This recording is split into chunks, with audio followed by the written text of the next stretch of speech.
చెప్పులోని రాయి చెవిలోని జోరీగా, కంటిలోని నలుసు కాలి ముళ్ళు,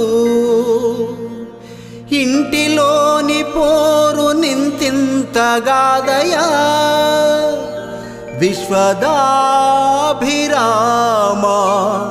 వినురవేమా.